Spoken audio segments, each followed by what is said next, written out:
Continuamos con el curso de medios deformables y en esta ocasión vamos a estudiar la teoría de la elasticidad. Considera un medio no deformado, como que se muestra en la figura de la derecha, con cada punto del cuerpo etiquetado por su coordenada X, ¿no? Como este vector azul, ¿no? En este caso el medio deformable es esta esponja.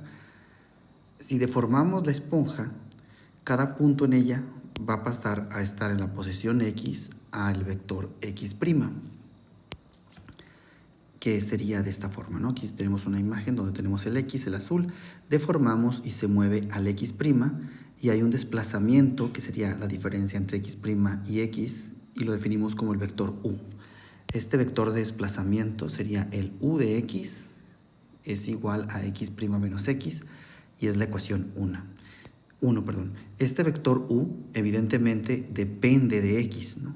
Porque diferentes puntos en el cuerpo se pueden deformar diferente. Existen muchas maneras de caracterizar esta deformación o generar la transformación esta que lleva del X al X'. Por ejemplo, puede ser, no necesariamente tiene que ser una deformación, podría ser, por ejemplo, una traslación de este cuerpo. Si este cuerpo se mueve, también podrías tener un nuevo X'. Sin embargo, podemos caracterizar las deformaciones por la forma en la que aparece este U o cómo se da esta transformación entre el X y X'. Entonces, para hacerlo, en vez de referirnos a un solo punto, lo que vamos a hacer es referir dos puntos en el cuerpo y ver cómo se modifica la distancia entre esos dos puntos en vez de cómo se modifica un solo punto, porque así eso nos va a poder hacer distinguir entre las deformaciones respecto a otro tipo de transformaciones, como por ejemplo las traslaciones y las rotaciones. Entonces, así consideremos dos puntos, sean el de punto X y el punto Y, dos puntos vecinos en el cuerpo. Si aplicamos la transformación, ¿no? Va a pasar a un X', que va a ser la X más la U de X, y el Y' va a ser la Y más la U de Y.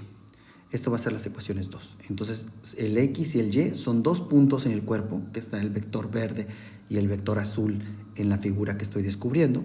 Y esta caracterización pues, también es bastante general, ¿no? Incluye las traslaciones y las rotaciones, ¿no? Pero ahora vamos a ver cómo se comportan la distancia entre esos dos puntos después de la transformación. Entonces, consideremos la separación vectorial, es decir, la separación Y menos X, y cómo se transforma la separación Y menos X cuando hacemos esta transformación. Es decir, Y' menos X' va a ser igual al Y menos X, aquí estoy sustituyendo las ecuaciones 2, más U de Y menos U de X. Y esta sería nuestra ecuación 3. Para mostrar qué significa cada uno de los vectores, tomemos de nuevo nuestro sistema coordenado. Tenemos los vectores, el vector X, el vector Y, la diferencia entre ellos, Y menos X, el vector negro. Y luego tenemos el cambio en X, que sería el U de X, y el cambio en Y, que sería el U de Y. Y la diferencia entre ellos nueva va a ser la Y' menos la X'. Es este vector que estoy descubriendo. Este que está aquí es el vector transformado, ¿no? La distancia transformada. Bueno, definimos el delta de XY como el cambio en esta distancia, es decir, U de Y menos U de X. ¿Verdad? Si pasamos en esta ecuación 3 este término restando, llegaría a que la distancia Y' menos X' menos la distancia original nos daría U de Y menos U de X. Y esto lo definimos como el delta de XY. Así podemos caracterizar los distintos tipos de transformaciones. Por ejemplo, en un cuerpo rígido ocurre que la distancia entre los puntos en el mismo cuerpo, si el cuerpo es rígido, nunca cambia la magnitud. En un sólido elástico, esta magnitud se mantiene acotada, porque los puntos que estaban originalmente cerca, se podrán cambiar su distancia relativa, pero van a poder definirse una cota. Y en cambio, en un fluido, esta distancia puede variar. La distancia entre los puntos que originalmente eran cercanos se puede distanciar arbitrariamente, dependiendo de la dinámica que se dé en ese fluido. Bueno, entonces vamos a estar interesados nosotros en este tipo de situaciones, ¿no? Las de sólido elástico, porque las de cuerpo rígido ya las describimos en mecánica clásica y las de fluido las veremos después, más adelante en el curso. Bueno, entonces continuamos. Entonces vamos a considerar deformaciones pequeñas y vamos a desarrollar a primer orden en torno a x. Es decir, escribimos delta de xy, que es, acuérdense que el cambio en la distancia, que sería el y' menos x' menos x menos y menos x, y decíamos que es igual a u de y menos u de x. Ahora, notemos que tanto el u de y como el u de x son vectores, es decir, tienen componentes, el u1 de y, u2 de y u3 de y, y también el x, ¿no? De esta manera, la componente iésima de la delta de xy pues sería ui de y menos ui de x. Si desarrollamos el ui de y en Taylor, sería a primer orden ui de x en torno al x. Voy a hacer el desarrollo de u de y en torno a x, porque son dos puntos cercanos, ¿no?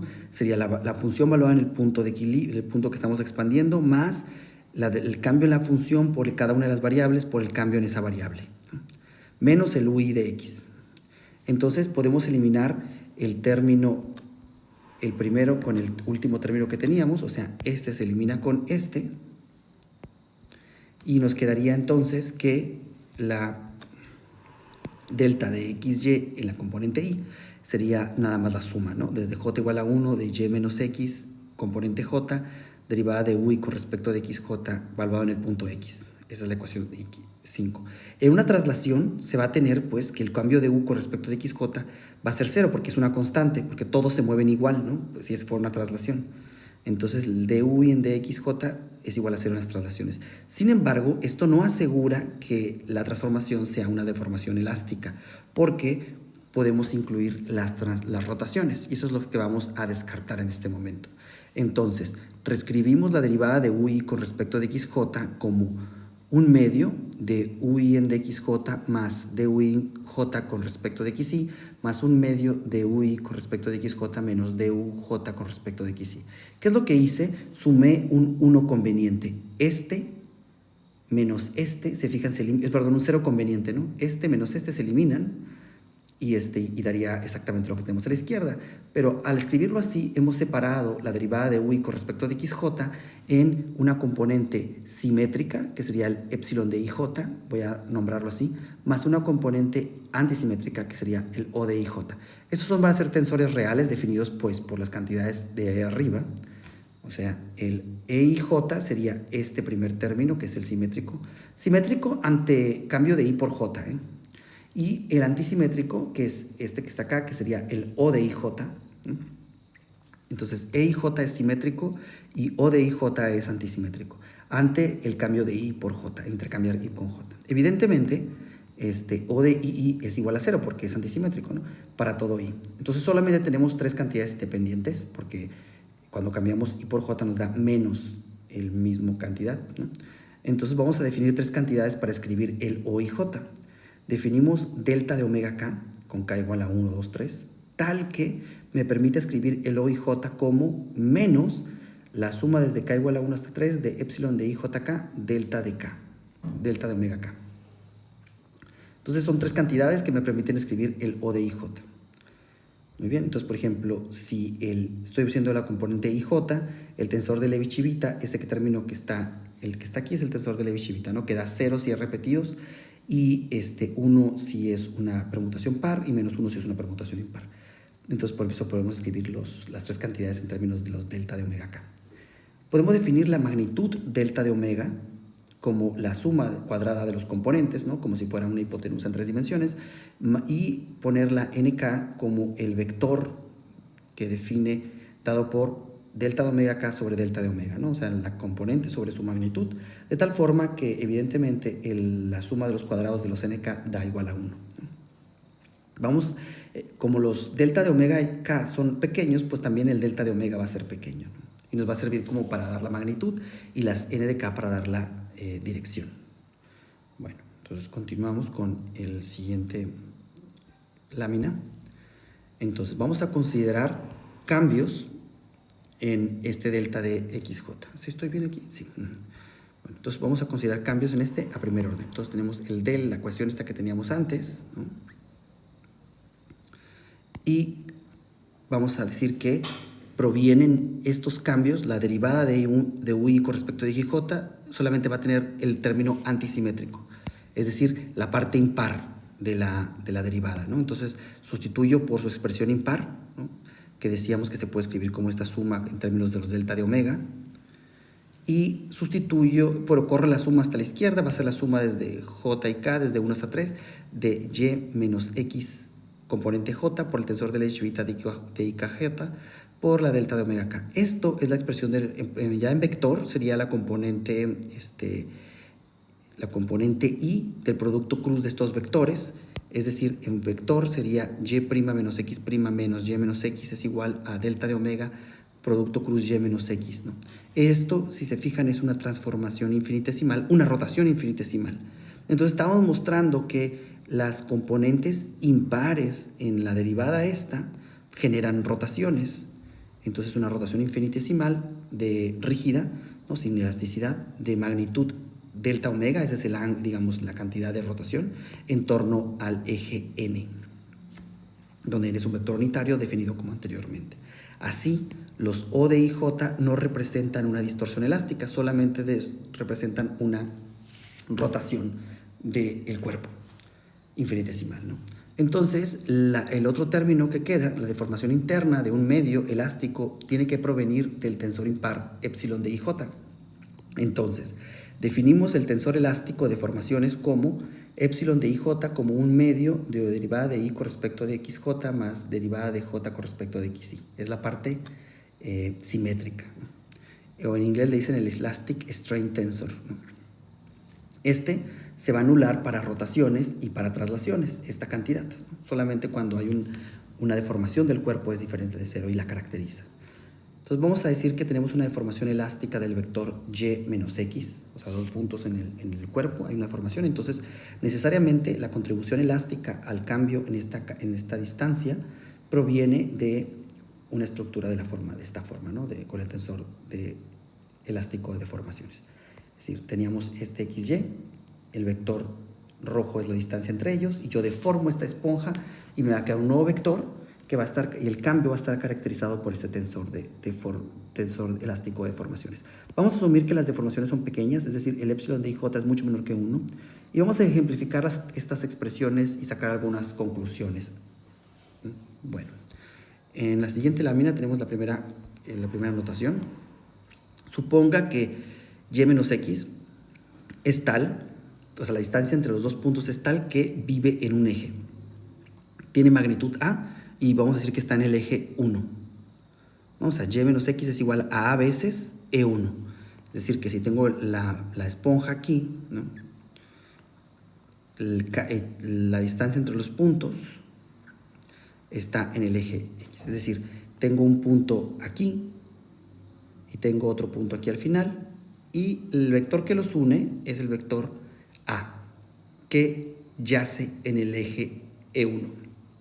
Entonces, pues después de la deformación quedaría un A', que es igual al A más epsilon veces A. Entonces lo voy a poner como lo utilizábamos en el álgebra lineal, ¿no? A por el tensor aplicado sobre el vector. El tensor tiene componentes E1, todo así, ¿no? Como una matriz, ¿no? Y la A nomás acuérdense que tenía componentes en la primera. Entonces esto sería igual a A por renglón por columna, nos da E11 por A, renglón por columna, E21 por A y E31 por A, ¿no? Que lo puedo escribir de esta forma, como estamos acostumbrados, ¿no? Es A por A veces epsilon 11 por el epsilon 1, por vector unitario en la dirección 1, por más epsilon 2, 1, por el vector unitario en la dirección 2, más E3, 1 por el vector unitario en la dirección 3. Y yo puedo agrupar, ¿no? el vector A, que nomás tiene componente en la 1, y quedaría de esta forma, ¿no? A veces 1 más epsilon 1, 1 por E1, más epsilon E2 por E2, más epsilon 3, 1 por E3. Vamos a ejemplificar cada uno de estos términos, ¿no? El primero, que es lo voy a poner en azul, que está aquí. ¿Se fijan? El vector estaba yacía originalmente en E1, pero el tamaño ahora ya no es 1, o no es A, digamos, porque va a multiplicar el A por el 1, sino que tienes este término extra, el epsilon de 1, 1, y entonces el vector se hace más largo. Y aquí lo ejemplifiqué, ¿no? Estábamos en el A, y debido a esta contribución, hay una epsilon 1, 1 de dirección 1, hace que el vector sea un poquito más largo, y lo deforma en la dirección de donde yace el vector, ¿no? En este caso.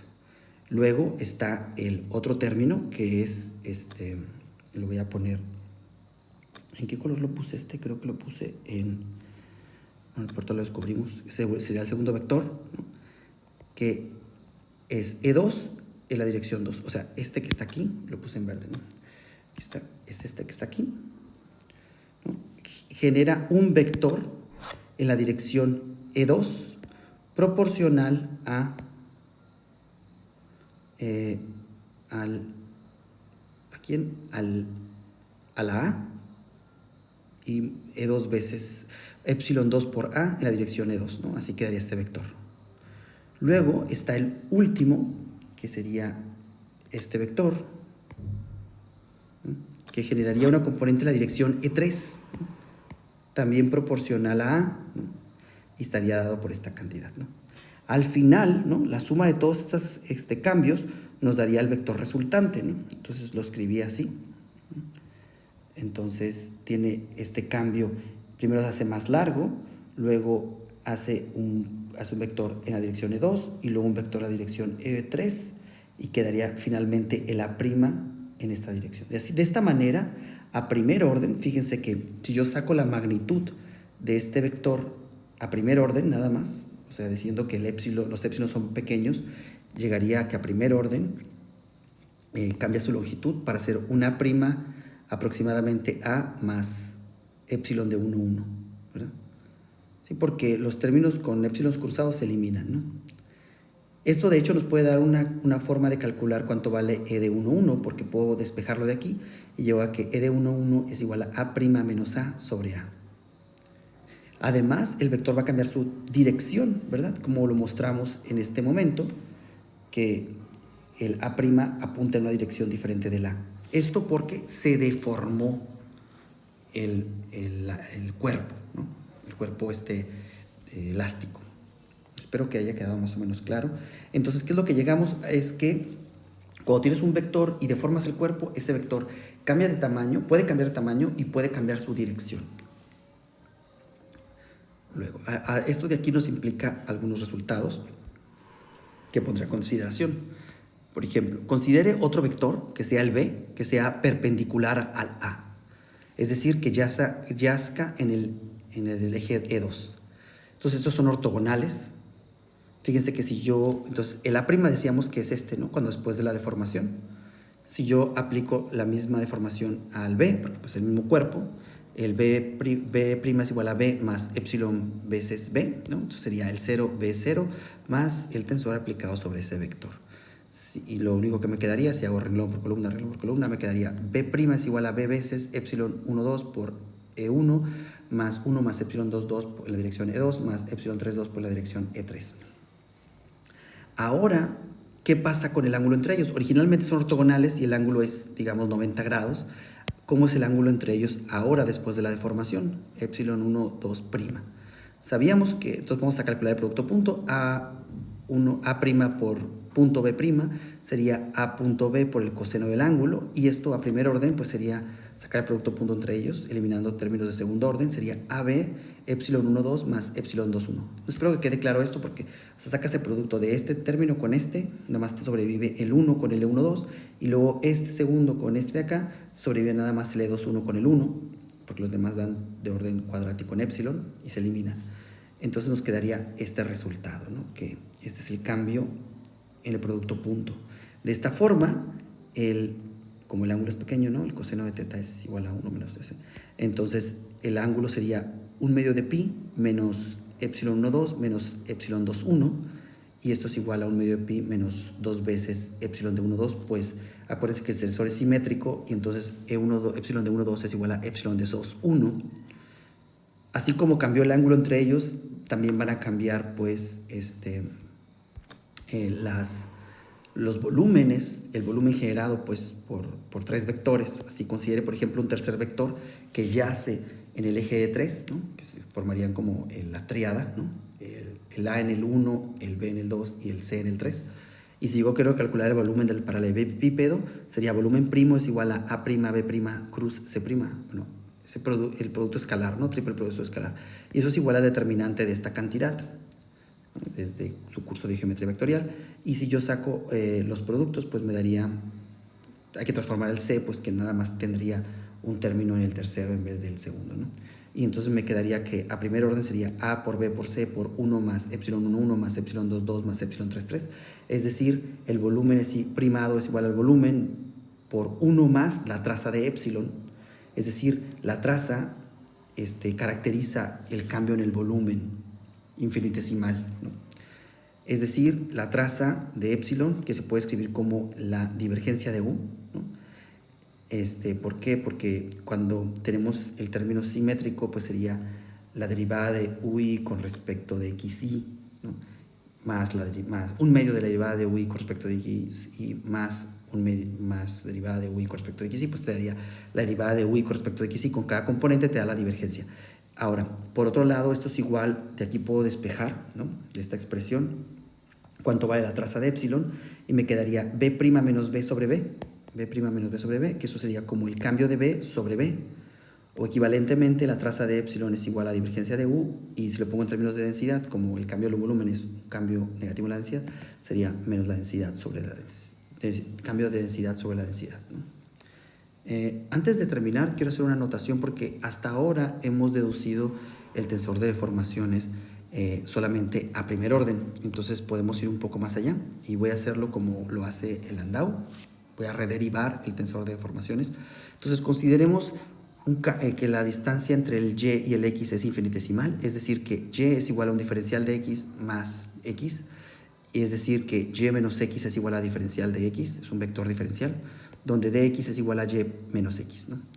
Después de la deformación, pues tendríamos dx' es igual a y' menos x', es decir, dx' es igual a, acuérdense que el y' es igual a y menos u de y el x es igual a x más u de x, entonces como término sería y menos x, que es dx, menos u de y menos u de x, que sería du, ¿no? Entonces dx' es igual a dx menos du, todo en vector, ¿no?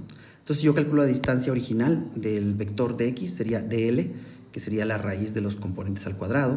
Similarmente la dl', que sería la magnitud del dx, sería dx1' más dx2' cuadrada más dx3' cuadrada raíz. De esta forma, el dl cuadrada se lo puedo escribir como dx. Aquí elevé al cuadrado la primera cantidad y estoy considerando que al haber dos términos multiplicando con la i, hay una convención de suma, ¿no? Como habíamos hecho en tensorial. Similarmente puedo escribir el dl' cuadrada como dxi por dxi'. O sea, hay una convención de suma también aquí, de i. Ahora, pero cada dxi es igual a dxi más dui. Lo escribo dos veces. Pero el dui, pues, se puede escribir como cambio en ui por respecto de xk por el cambio en xk, ¿no? Es un diferencial total. Entonces, el dl' cuadrada, sustituyendo ese resultado, llegaría a que es igual a, cuando multiplique aquí sería este por este, y luego aquí va a haber los cuadrados, ¿no? Los cuadrados del primero serían los dl cuadrada. Los doble producto del primero por el segundo nos daría dos veces derivada de ui con respecto de xk por dxi por dxk, ¿no? Porque aquí estoy sustituyendo este dui aquí, ¿no? Más los cuadrados del segundo, ¿no? Que serían de esta forma, ¿no? Aquí hay una convención de suma sobre i, sobre k y sobre l, ¿no? Bueno, el término aquí lo podemos simetrizar para exigir que sean cambios elásticos, como se dice aquí, ¿no? Y acá en este tercer término, que está aquí, podemos aplicar intercambiar el índice L por I, porque como es una suma, son índices mudos.